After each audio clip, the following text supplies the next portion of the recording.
Show में साबिक principal secretary Fawad Hasan Fawad से नैब की तहकीकात जारी। संगीन नौयत के इल्जामात फवाद हसन फवाद के लिए मुश्किलात।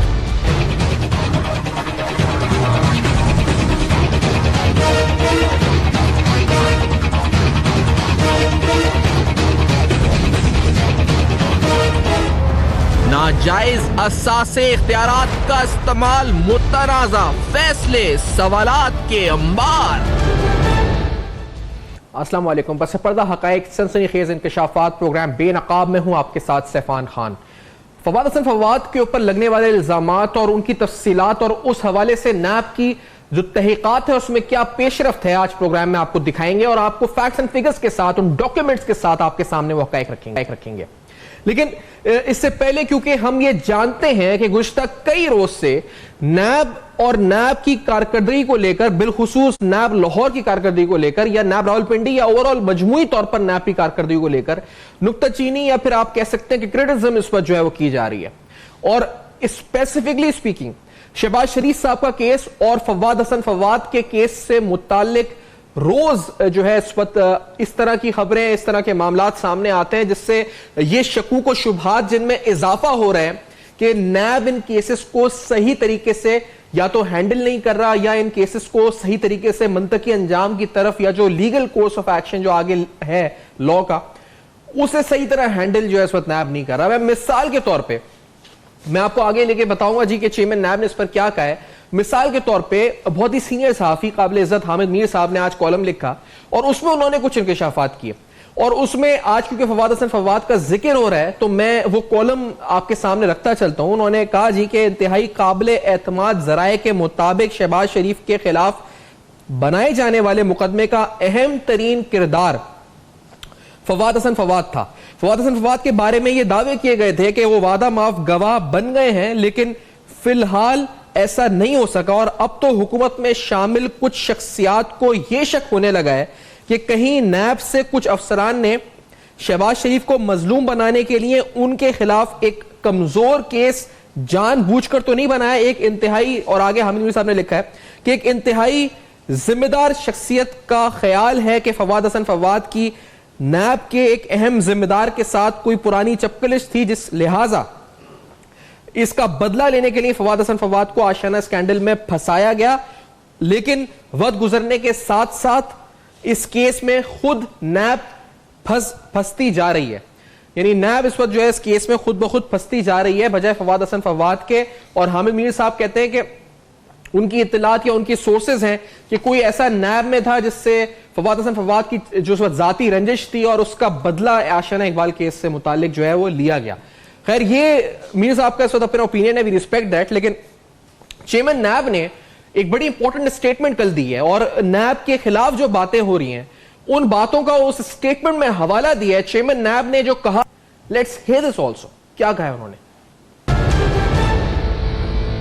आप उन लोगों को देखें जिनके पास चंद साल पहले 70 सीसी बाइक था और अब उनके टावर हैं दुबई में, तो अगर नैब ने पूछ लिया कि टावर कहाँ से आए हैं तो इसमें कौन सी गुनाह की बात है या इसमें कौन सा ऐसा जुर्म है। अगर उनके ख्याल में ये जुर्म है तो मेरा ख्याल है ये जुर्म तो फिर होता रहेगा। नैब के खिलाफ एक जारहाना मजमूम प्रोपेगेंडा शुरू कर दिया गया ताकि लोगों में मायूसी फैले, लेकिन जो अनासर इसमें मसरूफ़ हैं मैं उन्हें सिर्फ इतना बताना चाहता हूँ कि पाकिस्तान की अवाम इतने मासूम और सादा लोग नहीं हैं कि वो अब अच्छे बुरे और में तमीज़ न कर सकें। अब सवाल पैदा होता है कि फवाद हसन फवाद पर इल्जाम क्या है। जिस तरह हामिद मीर साहब ने कोट किया है, कोई जाती रंजिश है या इल्जाम ठोस है और नैब की तहकीकात क्या कहती है। तो इन इल्जामात की एक फेहरिस्त हम कह सकते हैं हमने मुरत्तब की है और वो स्लाइड्स प्रेजेंटेशन की सूरत में हम आपको बताएंगे कि मामला आखिर आशियाना इकबाल केस से मुंसलिक जो मामला है वो क्या है। क्योंकि फवाद हसन फवाद पर आमदन से जायद असासे बनाने का भी इल्जाम है, अराजी की अलॉटमेंट और महंगी हाउसिंग स्कीम्स, ये इस वक्त हम आपको दिखाएंगे जो इल्जाम इसमें लिखा है जी कि अराजी की अलॉटमेंट जो नैब की तफ्तीश अब तक है वो आपके सामने रख रहे हैं। अराजी की अलॉटमेंट और महंगी हाउसिंग स्कीमों में प्लॉट हासिल करने का इल्जाम है आशियाना हाउसिंग केस में। इख्तियारात के नाजायज इस्तेमाल का इल्जाम है। नैब की इंक्वायरी ये कहती है, और जो असल में आशियाना केस में हुआ है वो कहते हैं जी कि ठेका दिलवाने में मुबैना धमकियां और असर रसूख का इस्तेमाल करने का इल्जाम है। आशियाना इकबाल के ठेके में मैसेज लतीफ और मैसेज कॉनप्रो कंपनियां मुकाबला कर रही थी, आपस में कंपटीशन था इनका, और कम बिड पर मैसेज लतीफ को ठेका दिया गया। फवाद हसन फवाद पर ये आगे चल के इल्जाम है जी कि ठेके के बाद वजीर आला ने जीतने वाली कंपनी को बाहर करने की गर्ज से इंक्वायरी शुरू करवाई और करप्शन के झूठे इल्जामात मिसेस लतीफ का मुआहदा गैर कानूनी तरीके से मनसूख करने का कहा गया। फवाद हसन फवाद की मौजूदगी में पंजाब लैंड डेवलपमेंट कंपनी के सीईओ को अपने दफ्तर बुलाया। मौजम अली का भी बयान इस वक्त है सिलसिले में, और फवाद हसन फवाद ने मुआहदे मनसूख करने के लिए पंजाब लैंड डेवलपमेंट कंपनी पर दबाव डाला, पीएलडीसी पर दबाव डाला। तो फवाद हसन फवाद पर जो इल्जामात हैं वो आशियाना इकबाल से मुंसलिक हैं, और फवाद हसन फवाद एक बैंक में भी जॉब करते थे, और ये भी आपको हम डॉक्यूमेंट्स की सूरत दिखा देते हैं कि उनकी जो तनख्वाह थी 3,25,000 रुपए थी, और ये कहा जाता है जी कि खिलाफ कानून है। सितंबर 2005 का ये लेटर है ह्यूमन रिसोर्स डिवीजन का, एक निजी बैंक का, जिसमें उनके इसके बाद ज्वाइनिंग रिपोर्ट भी शामिल है। और this is with your reference to your offer for appointment dated September 5, 2005. I hereby report for duty with effect from today, that is September 12, 2005. ये जो इनकी रेजिग्नेशन है उसका लेटर भी साथ इस वक्त मौजूद है, जो दिसंबर 1, 2006 को इन्होंने दिया है, और इसमें इन्होंने लिखा है जी कि जो एचआर ऑफिसर के दस्तखत है और फवाद ने की एक्सेप्ट कर ली गई है रेजिग्नेशन। यह भी कहा जाता है कि निजी बैंक में जो नौकरी थी, इसके अलावा स्प्रिंट एनर्जी का जो मामला था, that was illegal, that was not according to the law, और ये इस वक्त खिलाफ कानून जाकर उन्होंने नौकरी करी। फवाद के असासाजात की तफसीलात पर भी हम आ जाते हैं, और ये भी हमने इस वक्त, क्योंकि बहुत तवील फहरिस्त है, तो कोशिश की है कि स्लाइड्स के जरिए आपको जो पहला इस वक्त स्लाइड्स के हवाले से जो हम आपको दिखाएंगे इस वक्त, जिसमें असासाजात की तफसीलात मौजूद हैं, क्योंकि नैब ने फवाद हसन फवाद के मजीद असासों से मुतालिक तफसीलात जो हैं वो हासिल कर ली हैं। फवाद हसन फवाद और उनके भाई वकार हसन अरबों रुपए मालियत की हाउसिंग सोसाइटीज के मालिक हैं। फवाद हसन फवाद ने 2004 से 2008 में 640 एकड़ पेश कीमत जमीन हासिल की। फवाद हसन फवाद के भाई ने यह जमीन सोसाइटी बनाने के लिए हासिल की। फवाद हसन फवाद के भाई वकार हसन अरबों रुपए मालियत की रिहायशी सोसाइटी लाहौर मोटरवे सिटी के मुश्तरका पार्टनर हैं। नैब लाहौर ने रावलपिंडी में वाक़ अरबों रुपए मालियत के प्लाजे के बारे में भी पता लगा लिया। 15 मंजिला प्लाजे के 50% शेयर्स वकार हसन, फवाद हसन फवाद की अहलिया के नाम 25% शेयर्स, और फवाद हसन फवाद की करीबी अजीज डॉक्टर अंजुम एहसन के नाम भी 25% शेयर हैं, जिसकी वो मालिक हैं। फवाद हसन फवाद और उनके फैमिली मेंबरान के नाम पर 14 बैंक अकाउंट्स, करोड़ों रुपए मौजूद। फवाद हसन फवाद के फैमिली मेंबरान के खिलाफ भी इंक्वायरी इस वक्त जारी है। बड़ा अहम मामला है, बड़ा संगीन मामला है। फवाद हसन फवाद के बारे में डीजी नैब लाहौर एक टीवी इंटरव्यू के अंदर जो इंकशाफात के बारे में कि वो क्या कर रहा है और किस तरह से रो रो के अपनी दास्तान सुना रहा है, इस वक्त नैब को बता रहा है, वो क्या इशारा उन्होंने दिया था नैब की तरफ से, डीजी नैब की तरफ से जो ऑफिशियल स्टेटमेंट आई थी, ये भी जरा सुन लेते। बिल्कुल बिठाया। फवाद ने रोना शुरू कर दिया, तो उसको हमने कहा कि अब तू रो क्यों रहा है भाई, बात तो कर सीधी तरह। तो वो बात कर रहा है और बात करते करते रो रहा है, और शहबाज साहब को कह रहा है कि सर जो कुछ करता था आपके हुक्म पे तो करता था। तो उन्होंने वैसे कटसी में उठे, थपकी मारी इसको और कहा कि हाँ फवाद तो बस ठीक है, मैं नहीं कहा था, तुम चुप करो, रो मत। तो फिर मुझे उन्होंने इशारा किया कि इसको बाहर ले जाओ। अब ये तो बड़े संगीन मामलात हैं। फवाद हसन फवाद से मुतालिक जहां एक तरफ ये कहा जा रहा है कि नैब खुद फंस रही है केस में, वहां हमारी इत्तलात हमें बताती है कि नैब के पास ऐसे बड़े ठोस शवाहिद हासिल कर चुकी है नैब, जो बहुत जल्द जब रेफरेंस आता है तो नैब उन अप्रूवल्स या उन शवाहिद को भी सामने लेकर आएगी, और वो नैब के पास इस वक्त मौजूद है। जब ये जो कहा जा रहा है कि केस अभी से खत्म हो गया या बंद हो गया या केस में जान नहीं है, वहां दूसरी तरफ एक फहरिस्त भी आपको हम दिखा देते हैं, जिस फहरिस्त के अंदर उन तमाम शख्सियात के नाम मौजूद हैं जिनका ताल्लुक है सूबे पंजाब से और जिनके ऊपर नैब के बड़े इंपॉर्टेंट केसेस, इन्वेस्टिगेशंस या इंक्वायरी स्टेज में चल रहे हैं।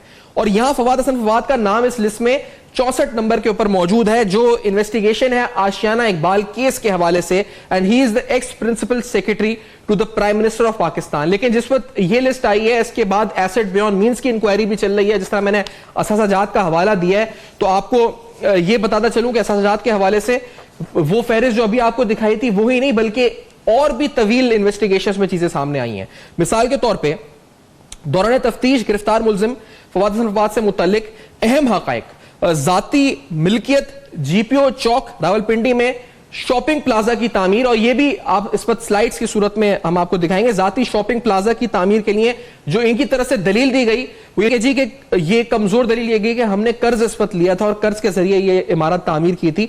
बैरून मुल्क पाकिस्तानी सफीर की जानिब से भी कहा जाता है कि नैब की तहकीकात में फवाद हसन फवाद की मुबैना मावनत की गई, अहलिया भाई भाभी खानदान के दीगर अफराद को माली फवायद जो है वो पहुंचाए, भरपूर माली मुआवनत, मनपसंद अफराद को लंदन में सेट करवाया, यह भी तहकीकात में बात सामने आई है। ऑफशोर कंपनीज के लिए इंतहाई चालाकी से मुख्तलिफ जराए का इस्तेमाल हुआ और आशियाना स्कैंडल में नामजद कॉन्ट्रैक्टर्स को बैरून मुल्क फरार कराने में भी मावनत करी। तो जहां इस वक्त एक पाकिस्तानी सफीर जो से राब्ता था वहां लंदन में लोगों को सेट किया, ऑफशोर कंपनीज कॉन्ट्रैक्टर को बैरून मुल्क फरार कराने में मावनत दिलाई। तो ये बड़े अहम नौयत के मामला, संगीन नौयत के जो हैं ये सामने इस वक्त आए हैं।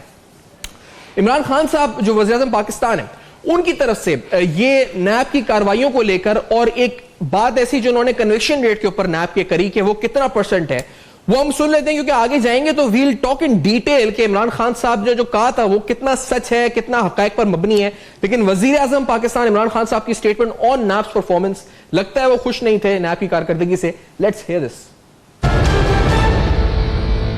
फोकस तरीके से नैब अगर अकाउंटेबिलिटी नहीं करेगा और इतना बड़ा जाल फैला देगा, उसका नतीजा ये होगा कि कन्विक्शन रेट नैब की जो मैं आखिरी देखा था 7%, 6.5% इतनी कन्विक्शन रेट है।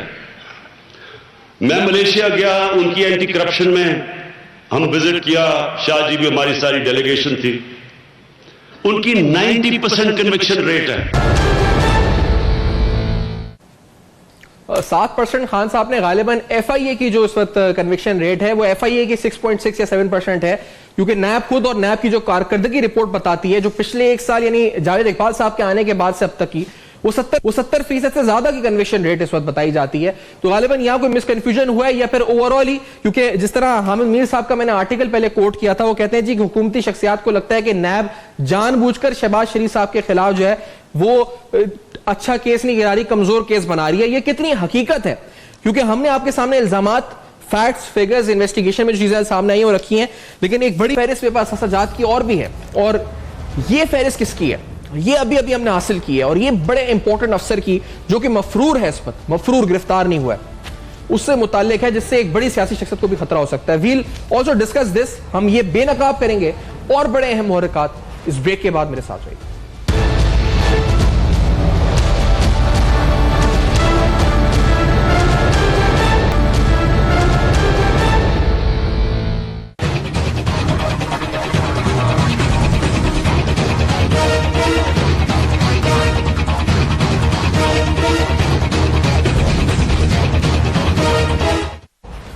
Welcome back. आप देख रहे हैं बेनकाब, और बेनकाब में अहम तरीन इंकशाफात का सिलसिला जारी है।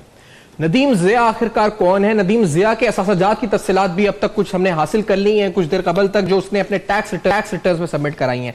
मेरे साथ ख्वाजा नवेद अहमद साहब मौजूद हैं, आप सीनियर माहिर कानून हैं, राना अजीम साहब हमें ज्वाइन कर रहे हैं ऑन कॉल, और मैं आपके सामने इन डॉक्यूमेंट्स बताता हूं जी तफसीलात, क्योंकि नदीम ज़िया पीरजादा, जिसका एड्रेस फेस 5 DHA का है जी लाहौर का, और इसने अपने पीरियड फ्रॉम जुलाई 2015 टू 30 जून 2016 के ये एसेट्स में, जिसमें 3 गाड़ियों का जिक्र है, जिसमें एक की मालियत 21 लाख है, एक की 8,05,000, एक की 13 लाख रुपए, और इसके टोटल एसेट्स इनसाइड पाकिस्तान इनकी तादाद 864 मिलियन है, यानी तकरीबन 85 करोड़ रुपए है, और इसी तरह टोटल लाइबिलिटीज कर्जा जात 37 करोड़ 80 लाख रुपए, और इसी तरह से जो इसने कहा जी कि एक साल के अंदर इसको गिफ्ट्स मिले वो तकरीबन 77.5 यानी तकरीबन 7.5 करोड़ रुपए के इसको गिफ्ट्स मिले, और इसकी जो 3 गाड़ियां, और एक और इंपॉर्टेंट बात यह है कि 6 एसेट्स ऐसे हैं जो इसने किसी और के नाम पर जाहिर किए हैं, यानी एसेट्स इन अदर नेम्स, और 14 एसेट्स ऐसे हैं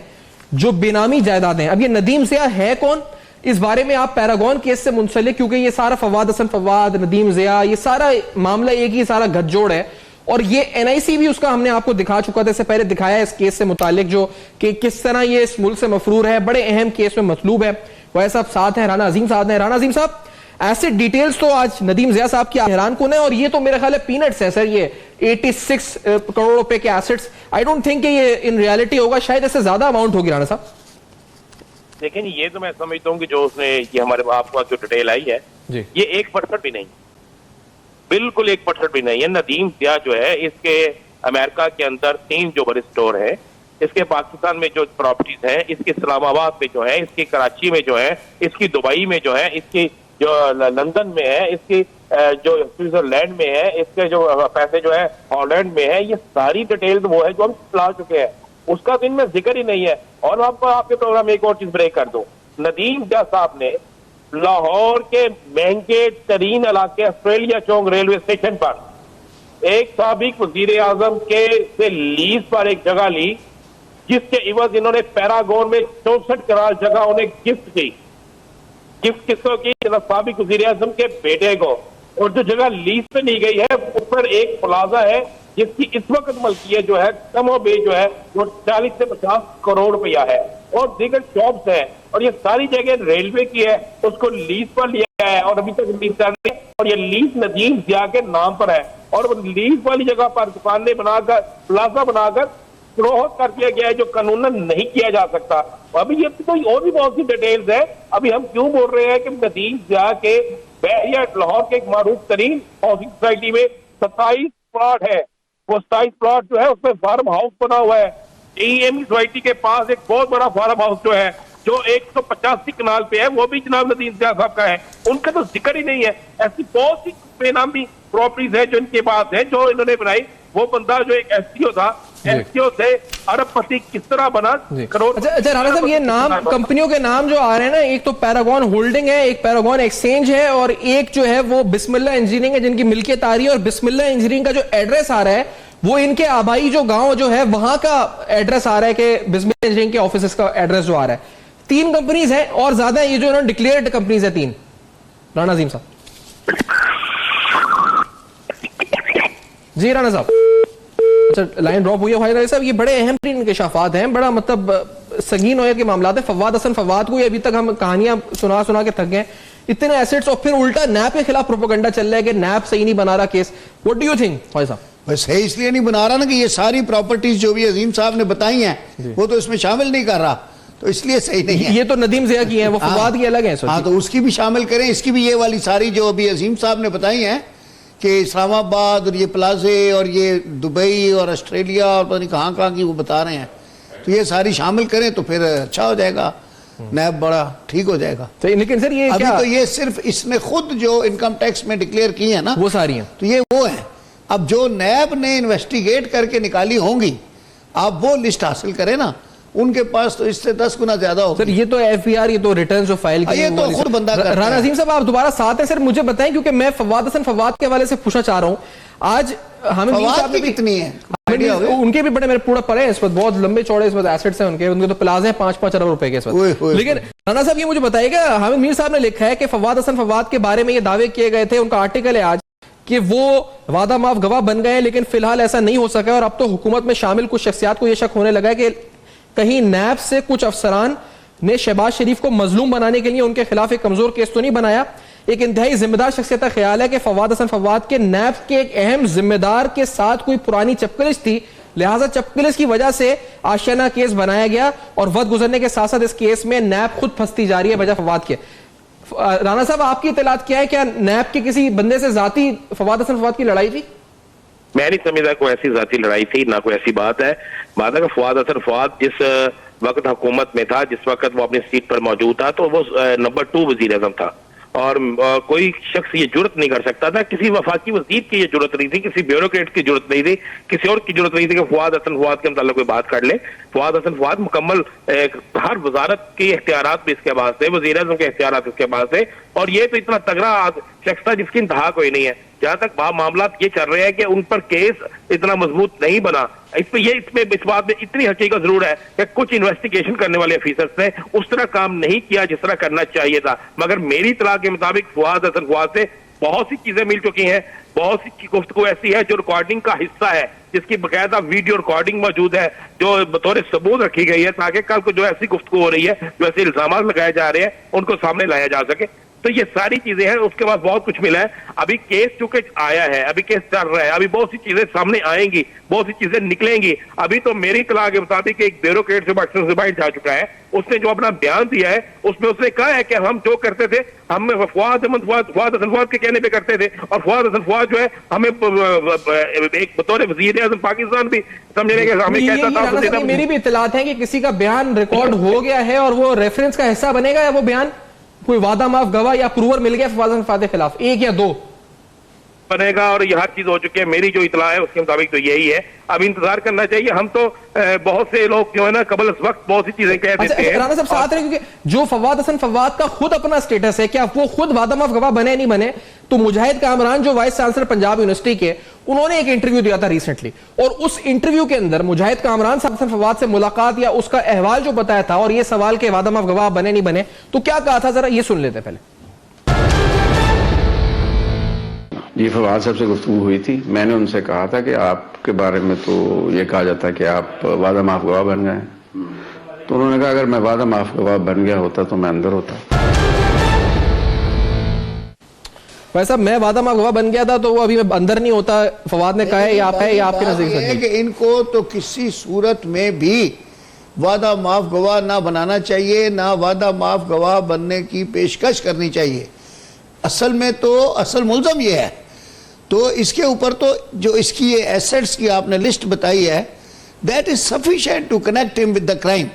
देखिए, बात ये होती है कि एक आदमी के ज़राए आमदनी और उसके जो असासे होते हैं उनको इन जक्स्टा पोजीशन में रखा जाता है, और फिर देखा जाता है कि भाई ये जो ज़राए आमदनी से ये जो असासे हैं ये मिलते हैं या नहीं मिलते।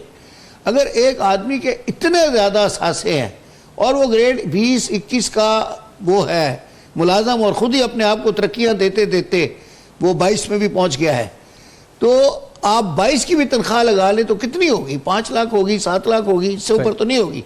तो अगर 7 लाख रुपए तनख्वाह हो तो साल के 84 लाख रुपए होते हैं, जिसमें से बच्चों की स्कूल की फ़ीस भी जाती है, बिजली का बिल भी जाता है, किचन का खर्चा भी जाता है, नौकरों की तनख्वाह भी जाती है। तो 84 लाख में अगर बहुत सेविंग करें तो वो 10 लाख बचा लेंगे साल के। तो 10 लाख अगर साल के बचाएं तो 10 साल में करोड़ रुपया बनता है। तो भाई मेरे, ये जो अरबों रुपए के असासे हैं तो ये आए कहाँ से? तो ये तो असासे खुद बोलेंगे। आप इनको नैब कोर्ट में आने दें, इनको वादा माफ गवाह बनाना तो बहुत जुल्म है। वादा माफ गवाह में ये होता है कि वो आदमी अपना जुर्म कबूल करता है और वो कहता है कि मैं अपने दूसरे कंप्लिस के खिलाफ गवाही दूंगा, और फिर वो माफ, और मुझे आप छोड़ देना।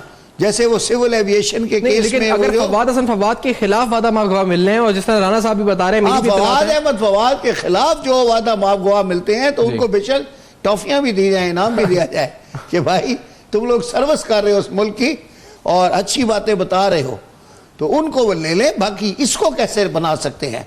ये तो ही हिमसेल्फ इज कल्प्रेट। और बात यह है कि असल में मैं अगर इनकी हरकत और जायदाद देखूं तो मेरे ख्याल में नवाज शरीफ से ज्यादा जायदाद इनकी है। ये तो बस सेक्रेटरी थे उनके प्रिंसिपल, और ये सेक्रेटरी थे, यानी सेक्रेटरी ऊपर जा रहा है, मालिक नीचे जा रहा है। सही। अच्छा, ये जो जॉब का जिक्र है इस वक्त एक प्राइवेट बैंक के अंदर, राना अजीम साहब, इसके हम डॉक्यूमेंट्स भी आपको दिखाते हैं। इनकी रेजिग्नेशन हुई, हायर हुए, फिर दिसंबर 1, 2006 में रिजाइन किया यार। वैसे देखो, हद नहीं है। बैंक का मुलाजम मतलब, और सरकारी नौकरी, अरबों रुपया, यार ये कोई हद है? मतलब ये मुल्क को लूट कर खाने की जुल्म हो गया है। एग्जैक्टली, क्या बात है यार, ऐसे होता है राना साहब? ये खाने की भी कोई हद होती है। सही बात है। इस बारे में राना साहब क्या तफसीलात है? बैंक में नौकरी भी कर रहे थे माशाल्लाह से, फिर स्प्रिंट एनर्जी नाम की कंपनी अलग है, फिर वो वाटर प्लांट्स के हवाले से भी अलग केस चल रहा है, एसेट बियॉन्ड मींस का अलग है, आशियाना अलग है। ये बैंक की नौकरी का माजरा क्या है राना साहब? देखिए, बात यह है कि कितनी नौकरियों का आप जिक्र करेंगे।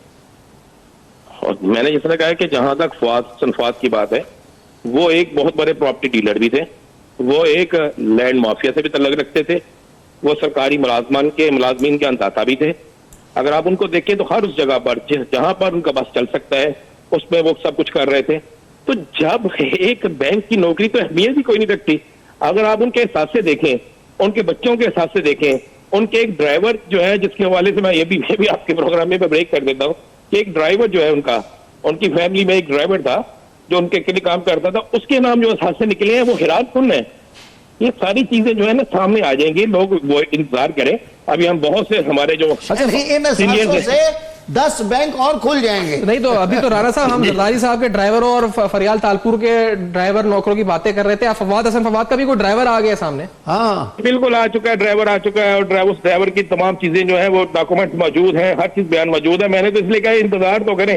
अच्छा, इनका भाई जो वकार हसन है, राणा साहब, वकार हसन की घड़ियां कट्टन होती जा रही हैं, बहुत लंबा हो गया। वकार हसन जो इनका भाई है उसके नाम प्रॉपर्टी है, फिर इनका बेटे का भी मामला कुछ है, क्या चक्कर है इस वक्त राणा साहब? ये देखें जी, उनके बेटे, भाई, वाइफ और उसके बाद उनके एक बड़े करीबी अजीज जो जिनके पास डबल नेशनैलिटी है, उनके नाम कितनी प्रॉपर्टी है और उनका जो है सोर्स ऑफ इनकम क्या है, वो देखें तो आप हैरान रह जाएंगे। मैं वही कह रहा हूँ कि क्योंकि आप देखें पहली दफा नैब ने उन लोगों को हाथ डाला है जिनके मुतालिक कुछ सोच भी नहीं कर सकता था, तसव्वुर नहीं कर सकता था कि ये पकड़े जाएंगे। अब जो पकड़े गए हैं उन पे जो इन्वेस्टिगेशन हो रही है तो कितनी वहां पे मुश्किलात पेश आती होंगी। उन अदारों से जहां से रिकॉर्ड लेना है, वो लोग जो इन्हीं के लगाए हुए बैठे हुए थे, उन सबसे चीजें लेनी थी, उसको लेने में बेइंतहा रुकावटें पेश आ रही थी। अब बहुत सी चीजें ले ली गई हैं, अब उसको तरीके से वो निकालेंगे, तरीके से सामने लेकर आएंगे ताकि वो लॉबी जो उनके साथ थी, देखिए वही पाकिस्तान में लॉबी मौजूद है, वही यहाँ पे मौजूद है, वही लोग हैं जो इनके हमायती थे, इनके अंदर काम करते रहे, उनसे भी बचना है और इस केस को मजबूत भी करना है। बहुत सी चीजें सामने आएंगी, शायद आप देखिएगा थोड़ा कुछ अर्सा, ज्यादा नहीं, दिसंबर के बाद जो नया साल होगा, इंतजार कर रहे हैं। ये जो नदीम ज़िया पीरज़ादा के एसेट्स हैं ख्वाजा नवेद साहब, मैं आपको बताने अभी तफसीलात सारी। ये थे क्या? ये नदीम ज़िया साहब और बहुत ऊंची चीज है, ये अभी हाथ में भी नहीं आया इस वक्त, हिरासत में पकड़े भी नहीं गए, नहीं पकड़े गए इस वक्त। इस ब्रेक के बाद आते हैं तो ये भी जिक्र करते हैं तफसीलात इस केस से मुताल्लिक और तहकीकात से जुड़ी हुई तफसीलात हम रखेंगे आपके सामने बेनकाब में। इस ब्रेक के बाद मेरे साथ जाइए।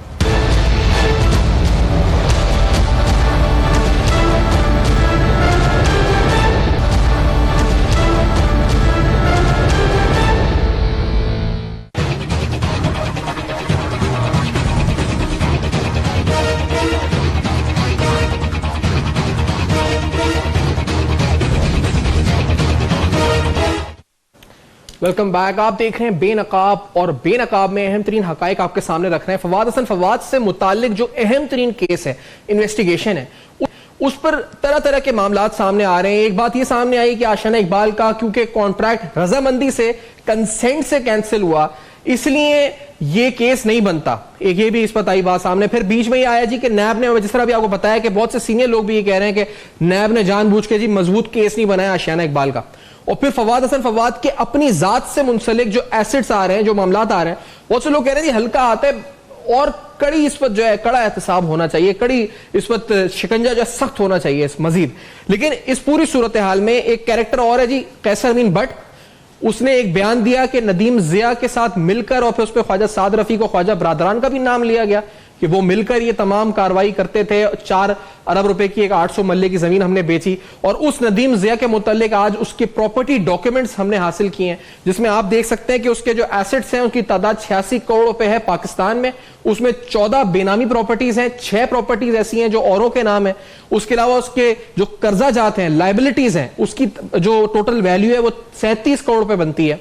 और उसने सिर्फ 1 साल के अंदर कहा है कि मुझे 7 करोड़ रुपए से ज्यादा के तोहफे मिले।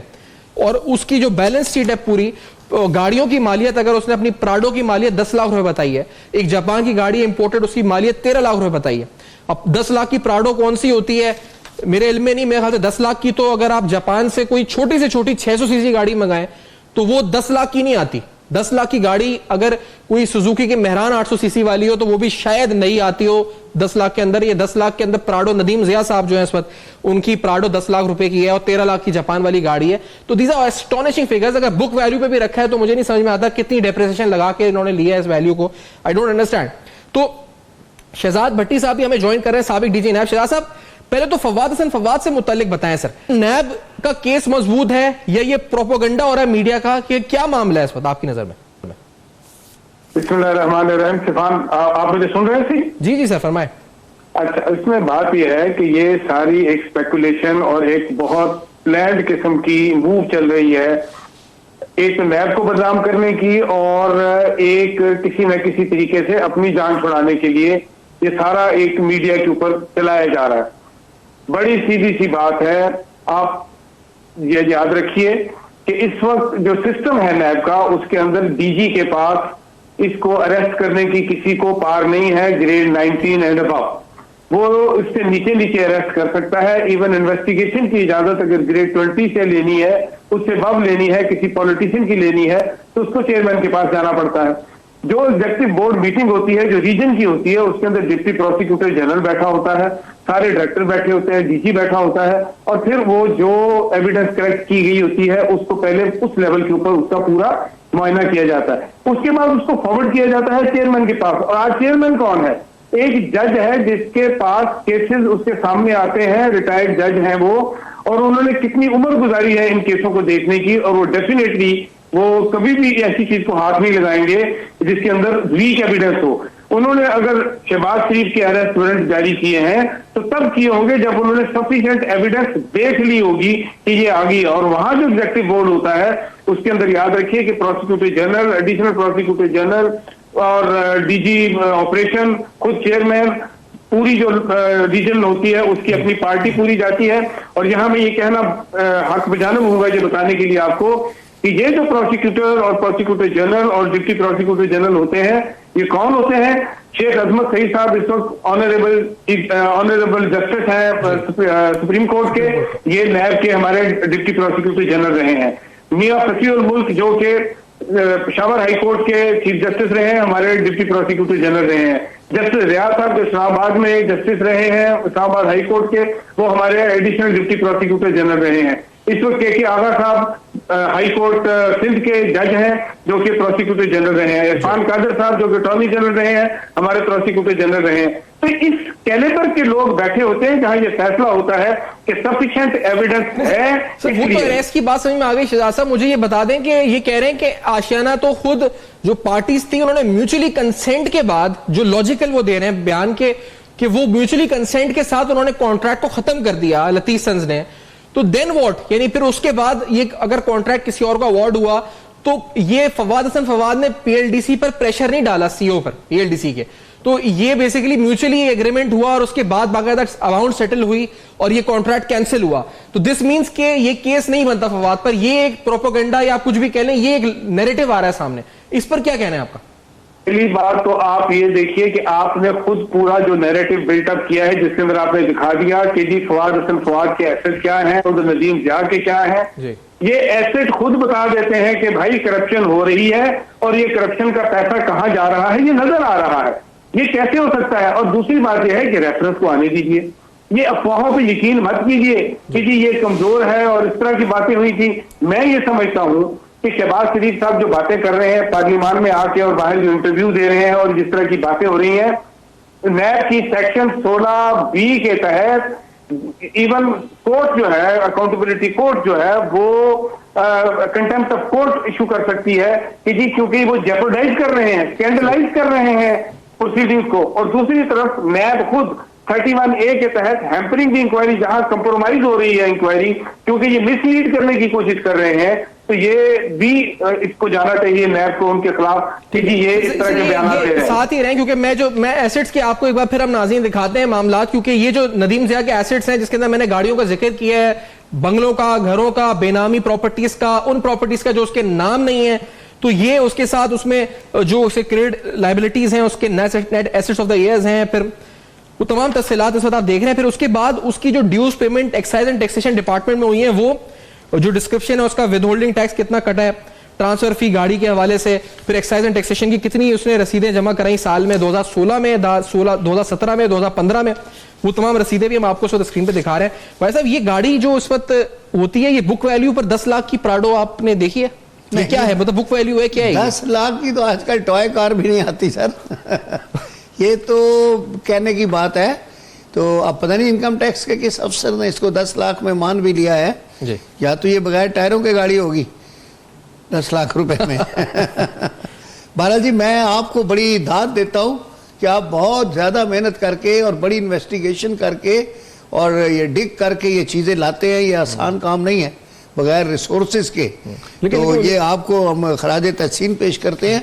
बाकी नैब तो अपना काम कर रही है, लेकिन आप जो काम कर रहे हैं मतलब ये भी एक खिदमत है और इस कौम की खिदमत कर रहे हैं आप। भाई साहब ये काम जो हो रहा है आप इससे मुतमईन है लीगली? आप स्पीकिंग मैं अभी पूछ रहा था इनसे, वो कहते हैं हमने कॉन्ट्रैक्ट जो था म्यूचुअली कंसेंट के बाद आपने। कोई बात नहीं, वो उनका आर्गूमेंट होगा। देखिए हर मुल्ज़म को अभी ये तो नैब में वो अपने दे रहे होंगे ना दफा, उनको इजाजत है।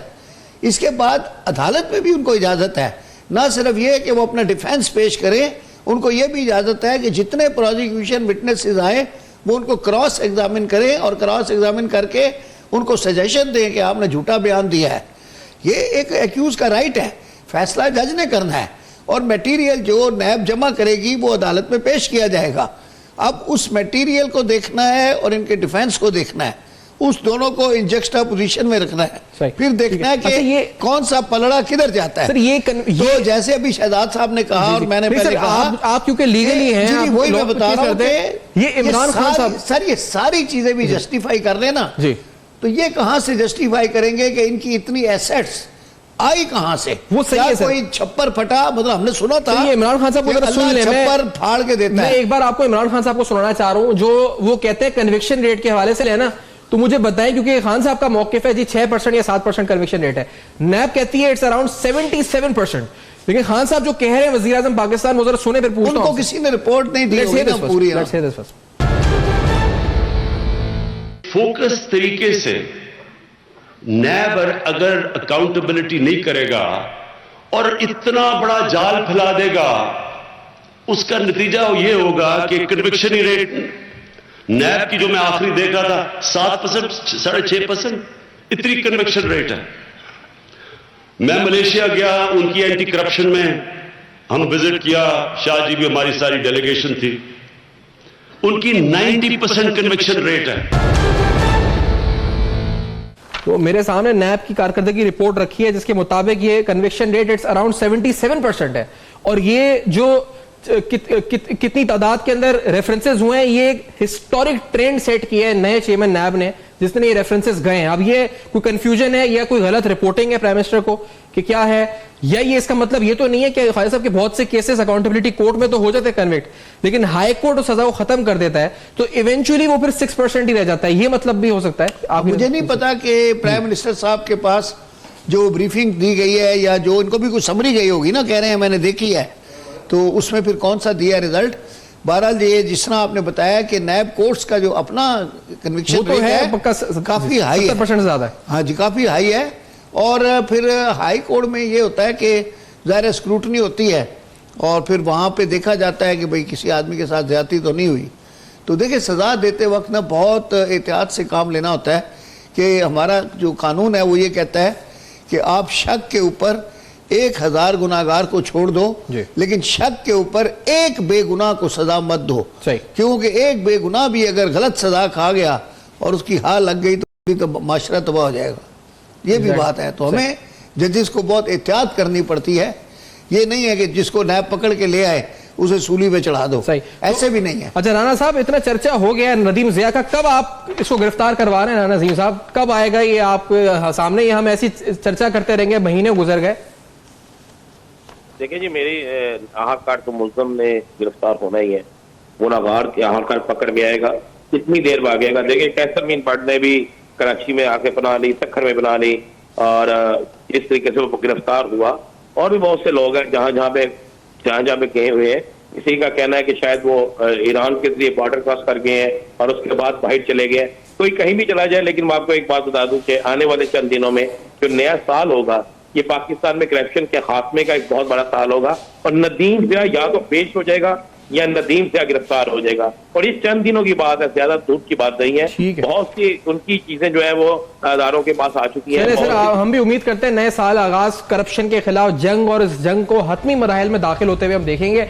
फॉर फीडबैक आप ईमेल, फेसबुक और ट्विटर के ऊपर। ख्वाजा नवेद साहब का शुक्रिया, राना अजीम साहब का और शहजाद भट्टी साहब का। अपना बहुत ख्याल रखिएगा, देखते रहिएगा अब तक।